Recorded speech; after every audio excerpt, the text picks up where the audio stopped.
اللهم صل على سيدنا محمد يا رب صل وسلم دائما أبدا على حبيبي. کہ اللہ تعالیٰ نے ہمیں جو دین دیا، جو مذہب دیا، اس کا خلاصہ ہے طہارت، صفائی. اپنے آپ کو پاک رکھنا، صاف رکھنا. اسلام کا اگر خلاصہ پیش کیا جائے تو اس خلاصے کا مطلب ہے صفائی.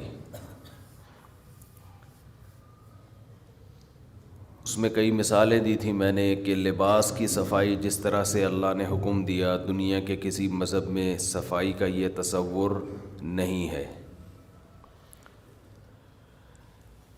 پھر دانتوں کی صفائی ہے، پھر جسم کے اندر کی صفائی ہے، پھر عقیدے کی صفائی. انما المشرکون نجس، قرآن کہتا ہے کہ جو مشرک لوگ ہیں وہ بھی ناپاک ہیں. تو اس سے پتہ چلتا ہے کہ صرف آپ کا جسم، آپ کے کپڑے میلے نہیں ہوتے، آپ کے کانسیپٹ، آپ کے نظریات، آپ کی سوچ بھی میلی ہوتی ہے. ناپاک چیز کسے کہتے ہیں؟ جسے دیکھ کر گھن آئے، انسان کو بدبو محسوس ہو. شرک بھی ناپاک چیز ہے، اسے دیکھ کے بھی انسان کو گھن آتی ہے، اسمیل محسوس ہوتی ہے، بدبو محسوس ہوتی ہے. لیکن جیسے بھنگی کو گندگی میں بدبو محسوس نہیں ہوتی، ایسے ہی ماحول کی گندگی جب ہر طرف شرک پھیلا ہوا ہو تو یہاں بھی انسانی عقل کام کرنا چھوڑ دیتی ہے. آپ کے سونگھنے کے جو حواس ہیں وہ ڈیمیج ہو جاتے ہیں.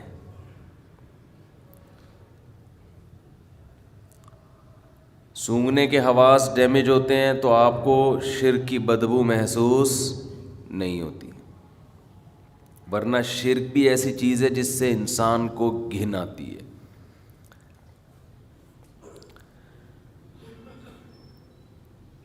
اسلام کا انسانیت پر ایک بہت بڑا احسان ہے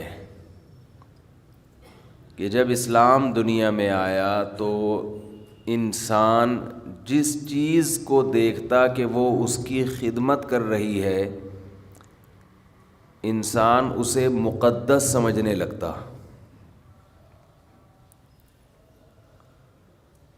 بعض لوگوں نے سورج کی عبادت کی کہ یہ مقدس ہے، قابل تعظیم ہے. بعض لوگوں نے دیکھا کہ کوئی مخلوق بہت ڈینجرس ہے، خطرناک ہے، انسانیت کے لیے بہت نقصان دہ ہے، تو انہوں نے اس کو مقدس قرار دے دیا. آپ کو سانپ کی، اژدہے کی عبادت کرنے والے لوگ بھی دنیا میں نظر آئیں گے. انہوں نے کہا یہ مقدس چیز ہے. بعضوں نے دیکھا کہ کوئی مخلوق ایسی ہے جس کی شکل اور حرکتیں انسانوں سے ملتی ہیں،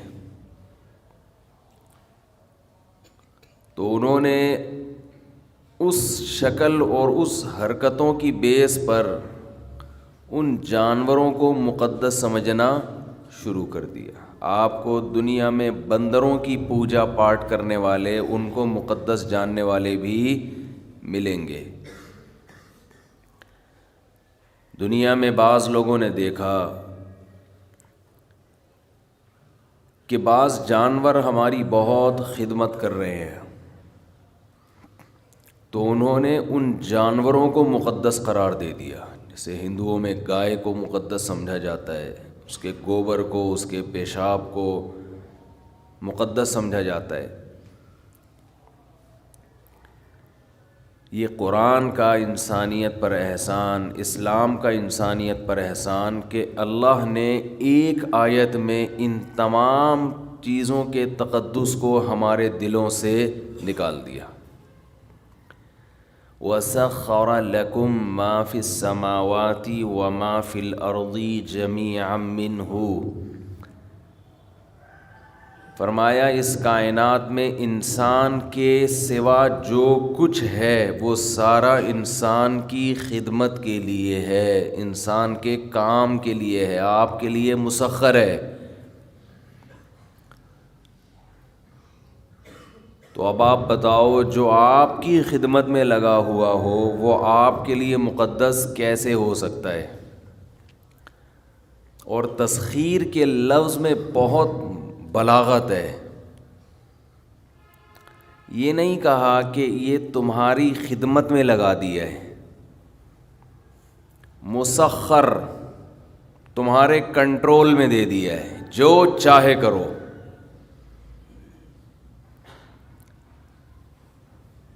یہی وجہ ہے کہ جس قوم میں کسی خاص مخلوق کا تقدس ہے، وہ قوم اس مخلوق کو اپنے فائدے کے لیے بہت سارے مواقع پر استعمال نہیں کرتی۔ وہ گائے کو ذبح کرنا، اس کا گوشت کھانا، سمجھتے ہیں یہ تقدس کے خلاف ہے۔ تو اللہ نے بتا دیا کہ جو یہ سب کچھ تمہارا ہے تو تم ان تمام چیزوں پہ تحقیق کر سکتے ہو، ریسرچ کر سکتے ہو۔ مینڈک کے آپریشن آپ لوگوں نے شاید بایولوجی میں کیے ہوں گے، اس کو کیسے لٹا کے اس کا پیٹ چاک کر دیا جاتا ہے۔ انسانی پارٹس، انسان کے جسم میں جانوروں کے پارٹس لگائے جا سکتے ہیں۔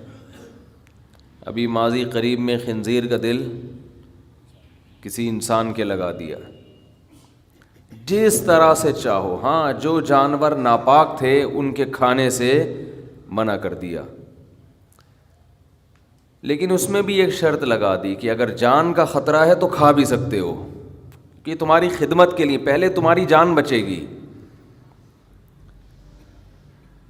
جب تک اسلام دنیا میں نہیں آیا تھا، جب تک قرآن دنیا میں نہیں آیا تھا، دنیا میں ہر قوم میں کسی نہ کسی درجے میں چیزوں کا تقدس تھا، مقدس سمجھی جاتی تھیں۔ یہ مقدس، یہ مقدس، اس کا احترام، اس کا احترام۔ اللہ نے پوری کائنات کی حیثیت 2 جملوں میں بیان کر دی کہ اس میں انسان کے سوا کوئی مقدس، بولو، نہیں ہے۔ یہ تو تمہارے لیے ہیں، اور انسانوں کو بھی بتا دیا کہ تم اس کائنات میں سب سے مقدس تو ہو، مگر تم سب کے سب اللہ کے ہاں ایک جیسے محتاج ہو۔ تم میں اگر کوئی بزرگ ہے، کوئی مقدس یا کوئی بڑا درجہ رکھتا ہے تو اس بیس پہ نہیں کہ اس کے پاس پاور زیادہ ہے، بلکہ اس بیس پہ کہ وہ عمل میں دوسروں سے اچھا ہے۔ ان اکرمکم عند اللہ اتقاکم، تم میں سب سے زیادہ قابل اکرام، اکرمکم، اکرام سے نکلا یہ لفظ، کمپیریٹیو ڈگری، سب سے زیادہ قابل اکرام، یعنی دوسروں سے زیادہ، اس کے مقابلے میں جتنے بھی ہیں ان میں سب سے زیادہ اکرام کے لائق، جس کی رسپیکٹ کی جائے، جس کو عزت دی جائے، وہ ہے اتقاکم، جس میں تقوی سب سے زیادہ۔ تقوی کسے کہتے ہیں؟ تقوی عربی میں کہتے ہیں بچنے کو۔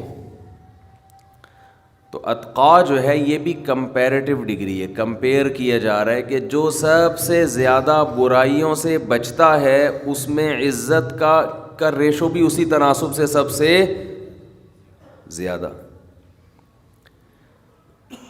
کیا عجیب بلاغت ہے کہ بھائی تم نے دیکھنا ہے کہ کون کتنا قابل عزت ہے حقیقی اعتبار سے، تو دیکھ لو کتنا برائیوں سے بچتا ہے۔ ایک عزت تو وہ ہوتی ہے جو دنیا میں دنیاوی نظام کو چلانے کے لیے ضروری ہے، اس کی بیس تقویٰ پر نہیں ہے۔ جیسے آپ کو اپنے آفیسر کی کوئی عزت دینی ہے، یہ دنیا کا نظام ہے کہ اگر آفیسر کی عزت نہیں ہوگی تو ماتحت اس کی اطاعت نہیں کریں گے، آپ کی کمپنی بند ہو جائے گی۔ یہاں یہ والی عزت مراد بولتے کیوں نہیں بھائی؟ نہیں ہے۔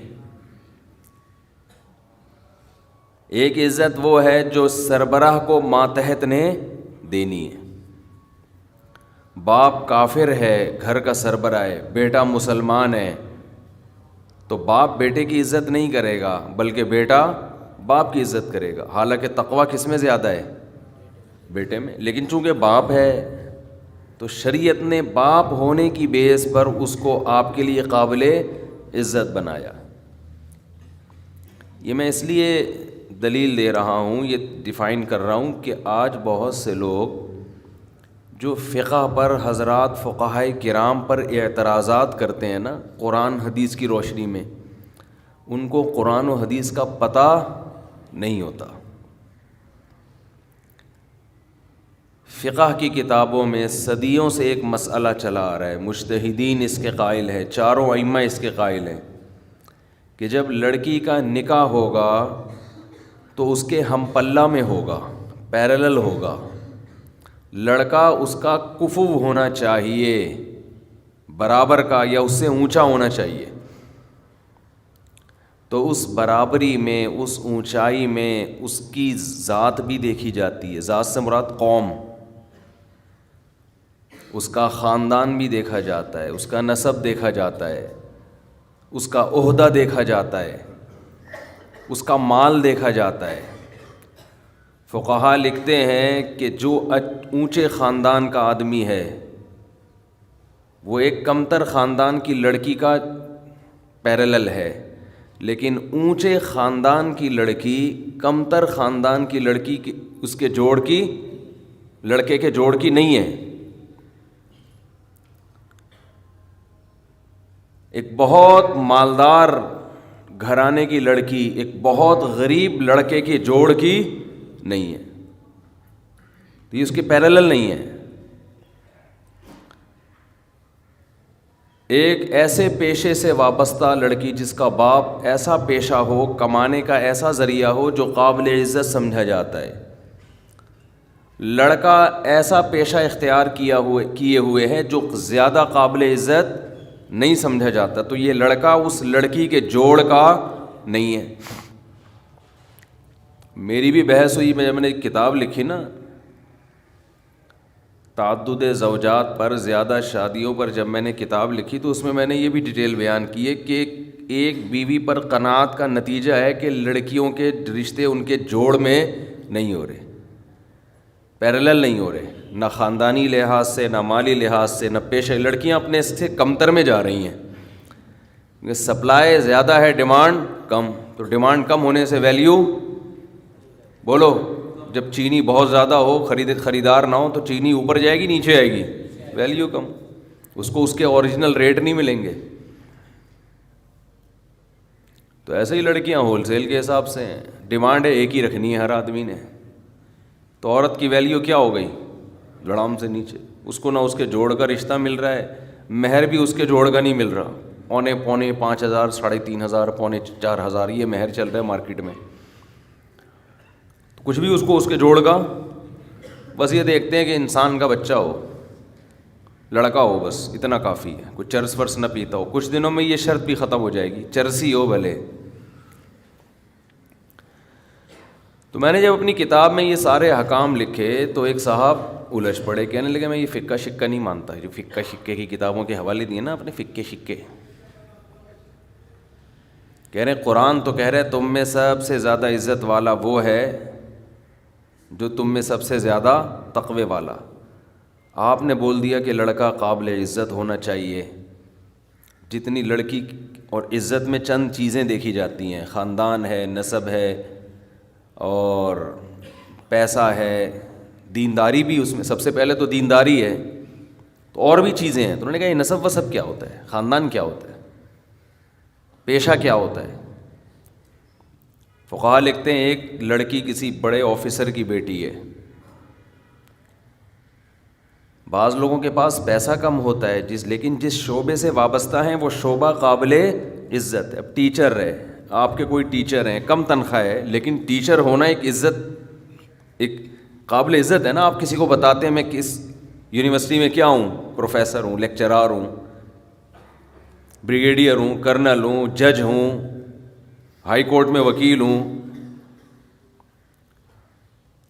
اور اگر آپ سے کوئی پوچھے کہ جی آپ کا پیشہ کیا ہے، جی میں بھنگی ہوں، ایک مثال دے رہے ہیں، تو حرام تو وہ بھی نہیں ہے اگر آپ محنت کر کے کما رہے ہیں. اور قیامت کے دن ہو سکتا ہے بھنگی کا مقام اس کرنل سے زیادہ ہو، اس جج سے زیادہ ہو، اس لیے کہ اس میں تقویٰ تھا اور اس میں تقویٰ نہیں تھا. تو اصل عزت تو اس بھنگی کی ہے جس میں تقویٰ ہے. اکرمکم عند اللہ اتقاکم، اللہ کی نظر میں زیادہ قابل عزت کون ہے؟ جس میں تقویٰ ہے. لیکن دنیا کے احکام میں اللہ نے، شریعت نے اس کی رعایت کی ہے کہ نظام کو چلانے کے لیے جو معیارات ہیں دنیا میں، وہ اگر شریعت کے اگینسٹ نہ ہو تو شریعت ان معیار کو نہیں چھیڑتی ہے، اس کو باقی رکھتی ہے. کہ دنیا کے نظام اسی طرح چلتا ہے کہ اگر آپ نے ایک جج کو اور ایک بھنگی کو ایکول کر دیا، برابر کر دیا، تو نظام چلے گا دنیا کہاں چلے گا؟ سپریم کورٹ کے جج کو آپ کو عزت دینی پڑے گی، اس کو الگ پروٹوکول دیا جاتا ہے، آفیسر کو الگ پروٹوکول دیا جاتا ہے، مینیجر کا الگ پروٹوکول ہوتا ہے، ماتحتوں کا الگ ہوتا ہے.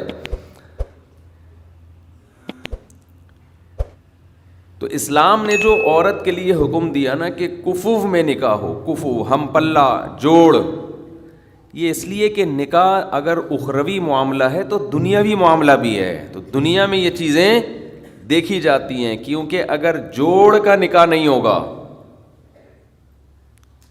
تو نکاح کی جو مصلحتیں ہیں، نکاح کے جو فائدے ہیں وہ حاصل بولو نہیں ہوں گے. شوہر کمتر ہو جائے گا، عورت برتر، تو وہ ماتحت ہو کے چلے گی. دیکھو آرمی میں آفیسر جو ہے وہ مکھنچو قسم کا آ گیا، اور ماتحت جو فوجی ہیں وہ سارے ذہین فتین، بہت ہی یعنی وہ ہائٹ میں بھی اچھے اور پرسنالٹی وائز بھی. اور جو کمیشن آفیسر ہے ان کا جو وہ 4.5 فٹ کا فار ایگزامپل، اور ہے بھی اوپر سے کیا ہے، فارغ ہے. تو ایک آدھ ایسی کرپشن ہو جائے، دھاندلی ہو جائے تو چل جائے گا نظام. لیکن اگر کمیشن آفیسر سارے مکھنچو قسم کے بھرتی ہونے لگے ہیں بھائی، اور ISS بھی کلیئر کر کے جو جائیں وہ رنگروٹ ہوں، تو چلے گا نظام؟ نہیں چلے گا نا. اس لیے آفیسرز میں دیکھی جاتی ہے پرسنالٹی، دیکھی جاتی ہے بات چیت کا اسٹائل دیکھا جاتا ہے، کانفیڈنس دیکھا جاتا ہے، تاکہ ماتحت اپنے آفیسر کی اطاعت کرتے ہوئے عار اور ذلت محسوس نہ کرے. وہ کہے کہ یار یہ واقعی اس قابل تھا کہ میرا آفیسر بنتا. یہ انسان کی نفسیات ہے. یہی وجہ ہے کہ ہمارے نبی صلی اللہ علیہ وسلم نے 99.9% عہدے اسلام لانے کے بعد انہی کو دیے جو جاہلیت میں بھی سردار تھے قوم کے. اس لیے کہ زمانے جاہلیت میں بھی وہ سردار اس لیے بنے کہ ان کے اندر ایسے گٹس تھے، ایسی قابلیت تھی کہ وہ قوم کے سردار بن گئے. لوگ ان کو سرداروں کے روپ میں دیکھنا چاہتے تھے، ذہنی طور پر تیار تھے. تو اگرچہ وہ اسلام کے بہت بڑے دشمن تھے، اسلام کو بہت نقصان پہنچایا، لیکن جیسے اسلام میں کنورٹ ہوئے فوراً ان کو اسلام میں عہدہ دے دیا گیا.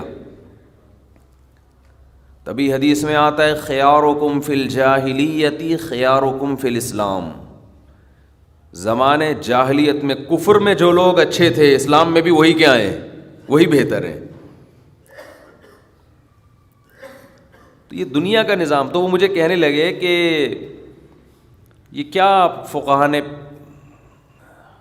جو ہے نا اپنی طرف سے معاذ اللہ تفصیلیں بیان کی ہیں کہ لڑکی کا یہ اگر وہ لڑکی جناب اتنے اونچے، اس کا باپ اگر کوئی جج ہے یا کوئی بریگیڈیئر ہے یا کوئی بہت بڑا آفیسر ہے، اور لڑکا اگر مثال کے طور پر جھاڑو لگاتا ہے گلی محلے میں، تو یہ نکاح، یہ غیر کفو میں نکاح ہے. اس کی کچھ شرطیں ہیں. باپ کی اجازت کے بغیر تو منعقد ہی نہیں ہوگا، چاہے لڑکی راضی بھی کیوں نہ ہو، کیونکہ اس میں باپ کی بھی بدنامی ہے. اس کو حق حاصل ہے کہ وہ اس نکاح کو کالعدم قرار دے دے. تو یہ کہاں سے نکالا آپ نے؟ اسلام تو کہتا ہے ان اکرمکم عند اللہ اتقاکم. تو میں نے کہا پھر آپ، یعنی اگر یہی بیس ہے اس کی، تو پھر آپ کے آفس میں تو جو آپ کا باس ہے، ہو سکتا ہے آپ کے ماتحت نمازی ہو، وہ نماز نہ پڑھتا ہو. تو باس تو پھر اس کو ہونا چاہیے جو کون ہے، جو نماز پڑھتا ہے. بس ہر آدمی نا ایک ڈگڈگی جو ہوتی ہے نا، جیسے بندر کے ہاتھ میں کوئی چیز آ جائے، کتنا خطرناک ہے نا، کچھ بھی کر سکتا ہے وہ. بندر کے ہاتھ میں گرنیڈ آ جائے، بندر کے ہاتھ میں بندوق آ جائے تو سب بھاگیں گے بھائی، کسی وقت کسی پہ بھی چلا دے گا. تو آج بھی ایسا ہی ہے، علم آ گیا ہے ان لوگوں کے ہاتھ میں جو علم کے اہل نہیں ہیں. اٹھا کے فتوے لگاتے رہتے ہیں لوگوں کو، بس ریفرنس سے لوگ متاثر ہو رہے ہیں کہ حدیث کا حوالہ بھی دیا محترم نے، اور محترم نے قرآن کی آیت بھی پیش کی ہے. اوپر سے کیا ہے؟ خالی.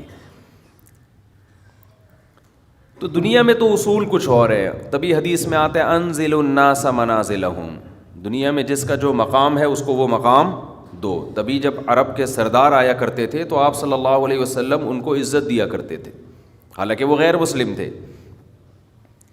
جب حضرت ابو سفیان فتح مکہ کے موقع پہ مسلمان ہوئے، چونکہ سردار تھے نا، اسلام لائے، تو آپ نے ان کو پروٹوکول دیا کہ جو ابو سفیان کے گھر میں داخل ہو جائے گا ہماری طرف سے اس کو معافی ہے.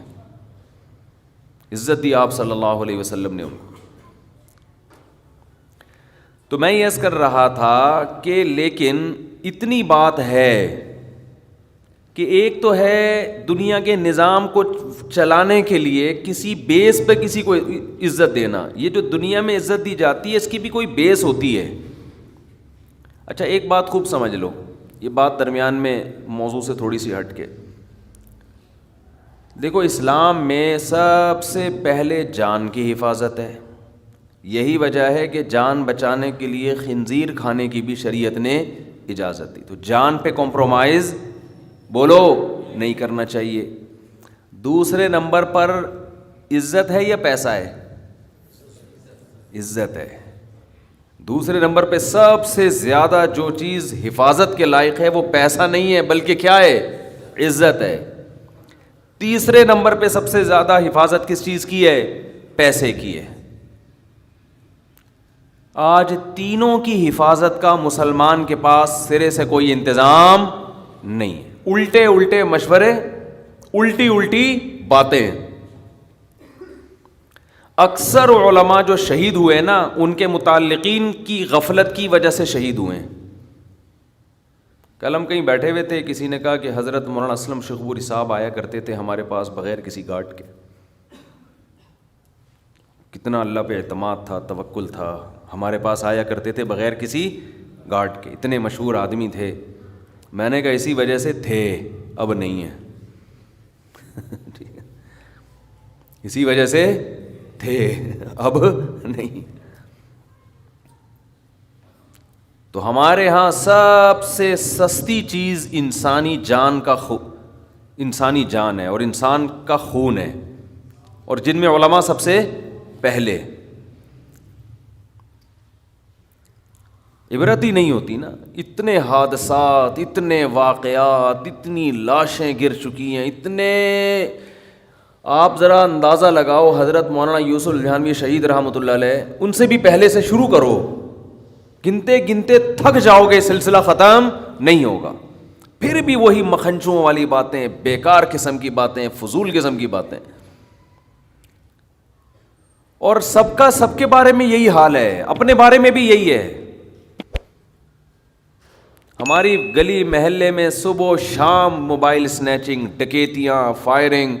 گارڈ رکھنے کے لیے اب جا کے 20 سال کے بعد جا کے گارڈ رکھا گیا ہے گلی میں. وہ بھی پتہ نہیں کتنے لوگوں نے ایسے تحریک چلائی جیسے تحریک آزادی چل رہی ہو, کوئی نیا ملک بنانے کی بات ہو رہی ہو.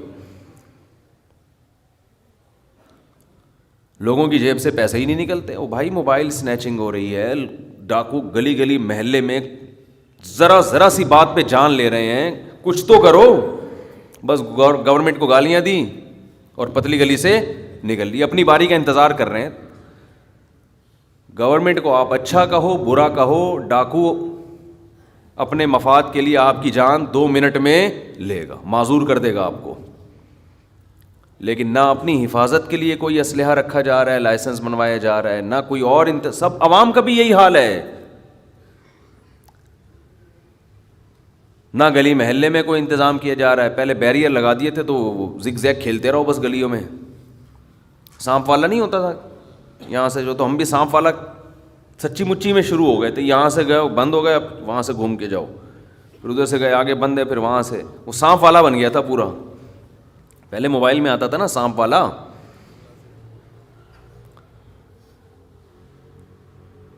کہیں گٹر کا ڈھکن کھلا ہوا ہو, انتظار کر رہے ہوتے ہیں 25-30 آدمی گر کے مریں گے تو پھر ہم اس ڈھکن کو بند کرنے کی کوشش, کوئی خیال نہیں ہوتا. نہ اپنی حفاظت نہ اپنے اہل. پھر گھر میں بھی اپنے ماں باپ کے ساتھ بھی یہی حشر ہے. آپ کے والد کا اگر بلڈ پریشر ہائی رہتا ہے تو آپ پر واجب ہے کہ آپ بلڈ پریشر مشین گھر میں خرید کے رکھیں. میں تو سمجھتا ہوں نہیں رکھو گے گنہگار ہوگے, اس لیے کہ آپ نے سینکڑوں جنازے دیکھے ہیں, سینکڑوں لوگوں کو فالج زدہ دیکھا ہے کہ جن کا بی پی ہائی ہوا اور فالج کا اٹیک ہوا, برین ہیمریج ہوا. سینکڑوں کیا ہزاروں دیکھ چکے ہوگے. تو آپ اپنے باپ اپنی ماں کے بارے میں کیوں اس خوش فہمی میں مبتلا ہو کہ ان کا بلڈ پریشر ہائی نہیں ہو سکتا. جو ٹارگٹ کلر ہوتے ہیں نا, جو دہشت گرد ہوتے ہیں, ان سے اتنے بندے نہیں مرے ہیں جتنے بلڈ پریشر نے مارے ہیں. یہ کامن بیماری بن چکی ہے. لیکن کوئی خیال, بولو ہے گھر میں کسی کو خیال؟ تو میں نے تو جب یہ سنا نا کہ بلڈ پریشر سے اتنے تو میں نے سب سے پہلے گھر میں لا کے بلڈ پریشر مشین رکھی. اپنی والدہ کے لیے, اللہ ان کی مغفرت فرمائے, انتقال ہو گیا. ہم نے کہا پہلے تو یہ گھر میں رکھو, ذرا سی طبیعت خراب ہو پہلے بی پی آدمی خود چیک کر لے, کیونکہ بلڈ پریشر تو خاموش قاتل ہے, ایسے اڑاتا ہے کہ آپ کو پتہ بھی نہیں چلتا. اپنی زندگی میں نے ڈاکٹروں کو روتے ہوئے دیکھا ہے کہ ہم نے بی پی چیک نہیں کیا, گردے خراب ہو گئے ہمارے. ایسے سسک کے دنیا سے جاتے ہوئے دیکھا ہے اچھے ڈاکٹروں کو. تو ایک بیماری جب کامن ہے, جب پھیل گئی ہے, سبھی کو ہو رہا ہے, تو یار تھوڑا احتیاط کر لو بھائی.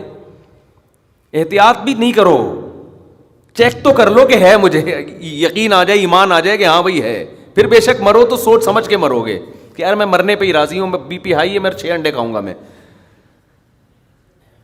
کئی لوگوں کو ہم نے دیکھا ہے بی پی ان کا ہائی ہوا ہے, گھر والوں کو پتہ نہیں, ابا کو 3 انڈے کھلا دیے انہوں نے, ابا کو سری پائے کا سالن کھلا دیا. اب آپ بتاؤ یار, وہ دہشت گرد آ کے گولی سے مارتا, نشانہ بھی خطا ہو سکتا تھا, گھٹنے میں بھی لگ سکتی تھی, کیا خیال ہے؟ اور یہ بھی ہو سکتا تھا اس کی بندوق ہی نہ چلے. لیکن جب بی پی بندے کا اتنا ہائی ہوا ہے, آپ نے اس کو 3 انڈے اپنے ابا کو آپ اپنے مبارک ہاتھوں سے کھلا رہے ہو, ابا پائے پکے ہوئے کھائیے پلیز. اب یہ گھٹنے پہ جا کے نہیں لگے گا, اب یہ نشانہ خطا نہیں ہوگا, اب یہ ڈائریکٹ برین ہیمریج کرے گا, یہ ڈائریکٹ دماغ کی رگ پھاڑے گا, یہ جا کے یہ ہارٹ اٹیک کا ذریعہ بنے گا, کچھ بھی ہوگا. تو مر رہے ہیں لوگ, عمریں ختم. عمر کوئی, آپ قبرستان جا کے ذرا لوگوں کی عمر تو دیکھو نا, ایج دیکھو کتنی ہے لوگوں کی. میں نے تو سروے کیا ہے 60, 55, 50, 90%, 55, 60 کے اندر نظر آئیں گے آپ کو 90%.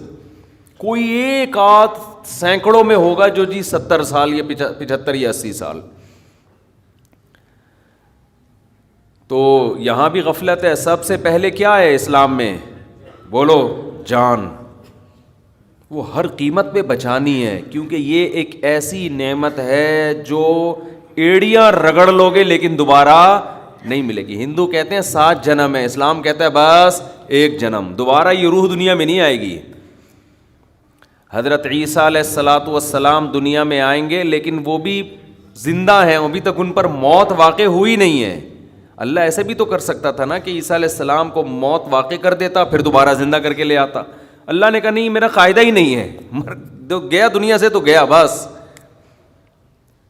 تو ان کو اللہ نے زندہ آسمانوں پہ اٹھا لیا کہ ایک ہی دفعہ میں موت واقع ہوگی۔ تو جو چیز ایک دفعہ مل کے دوبارہ کسی قیمت پہ نہ ملنے والی ہو، اس کو تو ویسے ہی انسان، وہ تو چرس بھی ہو تو رکھتا ہے سنبھال کے، بھائی یہ مجھے بعد میں عجائب گھر میں بھی نظر نہیں آئے گی، لیکن اس کو رکھ لو یار ایک یادگار کے طور پہ، کہ اگرچہ میرے کام کی نہیں ہے، میرے استعمال کی نہیں ہے، لیکن دیکھ تو لو نا۔ تو کیا زیادتی ہو رہی ہے، گارڈ جو علماء کو گارڈ رکھا ہو تو ٹینشن ہے، جو سیکیورٹی گارڈ رکھتے ہیں علماء، پھر جو حفاظت کی بات کرو تو ٹینشن، بس اس میں جو غفلت چل رہی ہے۔ دوسرے نمبر پر ہے اسلام میں عزت۔ جہاں عزت جا رہی ہو، دولت جا رہی ہو اور جان بچ رہی ہو، تو کیا کرنا ہے؟ جان بچانا ہے۔ جہاں عزت جا رہی ہو پیسہ دے کر، تو پیسہ بچانا ہے یا عزت بچانی ہے؟ عزت بچانی، پیسے کو داؤ پہ لگا دینا ہے، اس لیے کہ انسان تو قابل تکریم ہے نا، اس کی انسانیت کا تقاضا ہے کہ وہ قابل عزت۔ اسی وجہ سے علماء کہتے ہیں کہ ایک شعبہ ایسا ہے جس میں پیسہ زیادہ ہے، عزت ختم۔ دوسرا شعبہ ایسا ہے جس میں پیسہ کم ہے لیکن عزت زیادہ ہے، تو ترجیح کس کو دینی ہے؟ عزت والے کو۔ سمجھتے ہو کہ نہیں سمجھتے؟ ہمارے ایک دوست نے مجھ سے پوچھا کہ مجھے جاب مل رہی ہے، بہت پیسہ ہے، لیکن ابا کہتے ہیں آرمی میں چلے جاؤ، کمیشن آفیسر بن جاؤ۔ اس میں اتنا جو ان کو جاب مل رہی تھی اس کے حساب سے اس میں پیسہ کم تھا۔ میں نے کہا عزت کس میں ہے؟ آفیسر بننے میں۔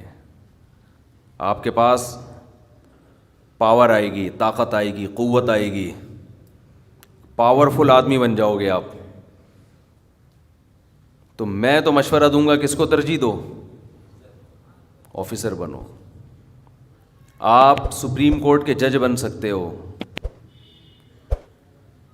اور ایک طرف آپ کے پاس کوئی ایسا کاروبار ہے یا ایسا طریقہ ہے جس میں آپ پیسہ بہت آ جائے گا، عہدہ نہیں ہوگا، تو ترجیح کس کو دینی ہے؟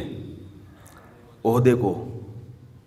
عہدے کو ترجیح دینی ہے، اس میں عزت زیادہ ہے۔ آپ کی عزت کیوں زیادہ ہے؟ آپ پاورفل بنو گے، آپ بہت کچھ کر سکو گے، لوگوں کی نبض آپ کے ہاتھ میں ہوگی، سمجھتے ہو؟ آپ لوگوں کی تقدیروں کے فیصلے کرو گے۔ تو اسلام کا مزاج ہے کہ اسلام چاہتا ہے آپ پاورفل بنو۔ پیسے میں بھی پاور ہوتی ہے ایک خاص حد تک، عہدے کی پاور اس سے زیادہ ہے۔ اسی لیے آپ نے دیکھا پڑھے لکھے لوگ اگرچہ پیسہ کم ہو، وہ ان پڑھ لوگ جن کے پاس پیسہ زیادہ ہو، پھر بھی ان ان پڑھ سے دیکھنے میں اچھے وہ پڑھے لکھے لگ رہے ہوتے ہیں جن کے پیسہ کم ہوتا ہے۔ وہ پڑھے لکھے زیادہ سلیقے والے ہوتے ہیں، زیادہ میچور ہوتے ہیں، ان کی بات کا انداز، بات چیت، ان کا مینٹل لیول، یہ ہر لحاظ سے اس دولت مند سے یہ بہتر ہوتے ہیں۔ تو اپنی اولادوں کے لیے بھی اس کا انتخاب کیا کرو۔ شریعت میں کاروبار کو ملازمت پہ ترجیح دی گئی ہے۔ اس کی ایک بڑی وجہ یہ بھی ہے کہ اگر جاب کہیں ماتحت ہو کے کرو گے تو کاروبار میں عزت، یعنی اگر آپ کسی اچھے عہدے سے ترجیح دے رہے ہو پھر تو عہدے میں عزت زیادہ ہے، لیکن اگر عہدہ ہٹا کے ملازمت کر رہے ہو اور ایک طرف بزنس کر رہے ہو تو عزت کس میں زیادہ ہے؟ بزنس میں، کیونکہ اس میں آپ کو کسی کے ماتحت رہنا نہیں۔ آپ کا ٹھیلا بھی ٹماٹر کا اپنا ہے نا، تو کوئی آپ سے پوچھے گا نہیں کہ تو 8 بجے کیوں آ رہا ہے، تیرے باپ کا آفس ہے یہ؟ 8 بجے تو ویسے جاتے بھی نہیں لوگ، 11 بجے اتنے اچھے ہونا شروع ہو جائیں کہ 8 بجے پہنچ جائیں، پھر تو کیا ہی بات ہے نا۔ تو اسلام کس کو ترجیح دیتا ہے؟ تجارت کو۔ آپ کے کوئی پوچھنے والا نہیں ہے، اللہ چاہتے ہیں کہ غلام بنو صرف اللہ کے۔ باس کی چمچہ گیری، ہر وقت مکھن، سامنے بیٹھ کے مکھن، جیسے ہی اٹھ کے جائے گا غیبتیں اسٹارٹ. تو اسلام کا یہ مزاج نہیں. اپنا کاروبار دیکھو، یہ جو ٹھیلے لگاتے ہیں، ٹماٹر بیچتے ہیں، ان میں بھی ایک خودداری پیدا ہو جاتی ہے. خودداری ان میں اکثر آپ کو غیبتوں والے نہیں ملیں گے. کام کیا، کاروبار کیا، شام کو رومال گلے کندھے پہ ڈالا، جا کے آرام سے سو گئے. دفتروں میں کیا ہو رہا ہے؟ چاپلوسی. تو ملازم جو ہے نا، ملازم وہ تو بیچارہ ہر وقت چاپلوسی میں لگا رہتا ہے. عزت اور دولت میں جب تعارض ہوگا، اچھا اس میں بھی یہی بات ہے کہ چونکہ عزت اور پیسے میں جب ٹکراؤ ہوگا تو شریعت کہتی ہے عزت پہ کمپرومائز نہ کرو. ایسا پیشہ فقہا نے لکھا ہے. بہشتی زیور ایک کتاب ہے فقہ کی. فقہ کا مطلب کیا ہوتا ہے؟ قرآن و حدیث سے مسائل جو استنباط کیے ہیں فقہائے کرام نے. عام آدمی جب استنباط کرتا ہے تو اس کو ریسرچ سینٹر کہا جاتا ہے، ٹھیک ہے نا آج کل کی زبان. جو فقیہ نہیں ہوتا اور جو بڑے بڑے علامے ماضی میں گزرے ہیں جن پر پوری امت نے اعتماد کیا، وہ جب کوئی کتاب لکھتے ہیں تحقیق کی تو اس کو کیا کہا جاتا ہے؟ فقہ کی کتاب. قرآن اور حدیث سے اسلامی قانون کو انہوں نے اخذ کیا ہے. تو اصل ہماری فقہ کی کتابیں عربی میں ہیں، اردو، فارسی، انگریزی میں نہیں ہیں. تو انہی عربی کتابوں سے پھر مختلف زبانوں میں ترجمے بھی ہوئے ہوئے. تو حضرت مولانا اشرف علی تھانوی رحمہ اللہ تعالیٰ کی ایک کتاب ہے بہشتی زیور، جس کو جامعۃ الرشید نے آسان کر کے چھاپا ہے، کیونکہ پرانی اردو میں ہے. اس میں بہت سی ایسی چیزیں بھی ہیں جو اس زمانے کے حساب سے تھیں، آج اس کی ضرورت نہیں ہے. تو آج کے حساب سے اس کو آسان کر کے چھاپا ہے، تو اس کا نام بن گیا تسہیل بہشتی زیور، یعنی تسہیل کا معنی آسان کر دیا. وہ کتاب ہر گھر کی ضرورت ہے، اس کو لازمی رکھیں گھروں میں، پڑھا کریں اس کو. خاص طور پہ خواتین جو حیض و نفاس کے مسائل آج کل نہیں جانتی ہیں، نماز کے مسائل ہیں، اس میں کب مینسز شروع ہوتے ہیں، کب بند ہوتے ہیں، نفاس کے مسائل کیا ہیں، کب غسل فرض ہوتا ہے، یہ احکام بہت ڈیٹیل میں اس میں، وہ ہر گھر کی ضرورت ہے. تو حضرت حکیم الامہ مولانا اشرف علی تھانوی رحمہ اللہ تعالی نے بہشتی زیور میں لکھا ہے کہ مسلمان کو چاہیے کہ وہ بھنگی کا پیشہ اختیار بولو نہ کرے. مل بھی رہا ہو تو نہیں، کیونکہ اس میں مسلمان کی بے عزتی اور پھر اسلام کی بے عزتی ہے. ایسا پیشہ اختیار نہ کیے. یہی وجہ ہے کہ آپ کو پتہ ہے بر صغیر میں آپ کو بھنگیوں کے شعبوں میں زیادہ 99.9% غیر مسلم ملیں گے، کیونکہ مسلمان یہ کام کرتے ہی نہیں تھے. کہتے ہم نہیں کریں گے، اگرچہ پیسہ مل رہا ہے، غربت سے مر جاتے تھے، غریب ہوتے تھے، تھوڑے میں گزارا کر لیتے تھے، لیکن وہ یہ کام نہیں کرتے تھے. اور بہت سارے کام ہیں، میں اس لیے ان کو ہائی لائٹ نہیں کر رہا کہ بعض لوگوں نے مجبوری میں وہ کام کیے ہوئے ہیں، تو میں خواہ میں کسی کو کیوں بدنام کرنے کی کوشش کروں. لیکن اصولی بات یہ ہے کہ آپ جو پیشہ اختیار کرتے ہیں نا، اس کا آپ کی کھوپڑی پہ بہت گہرا اثر پڑتا ہے. آپ کی سوچ اسی حساب سے بن جاتی ہے، آپ کے جو مینٹل لیول ہے نا وہ اسی حساب سے ڈاؤن ہونا شروع ہو جاتا ہے جو پیشہ آپ اختیار کر رہے ہیں. آپ نے کاروبار بنا لیا، لوگوں کی بغلیں صاف کر رہے ہیں بیٹھ کے آپ صبح شام. بزنس تو یہ بھی ہو سکتا ہے، لیکن تھوڑے دنوں میں کیا ہوگا، آپ کا جو دماغ ہے نا وہ اسی حساب سے ڈاؤن ہونا شروع ہو جائے گا. سر کے بال کاٹنا تو ٹھیک ہے، بغلیں نہ صاف کیا کرو بھائی لوگوں کی. بولو تو جاؤ خود ہی یہ گند اپنا خود صاف کرو جا کے، ہم سے کیوں کروا رہے ہو صاف. تو ہیئر کٹنگ تو چلو سمجھ میں آتا ہے، ٹھیک ہے بھائی. تو یہ تو میں نے ایک آسان سی مثال دی ہے سمجھانے کے لیے کہ کام وہ کرو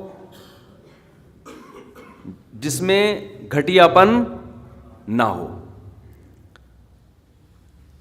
تو خیر کہاں سے کہاں بات چلی تھی، عزت، اور جب پیسے کی بات آئے تو ترجیح کس کو دینی چاہیے؟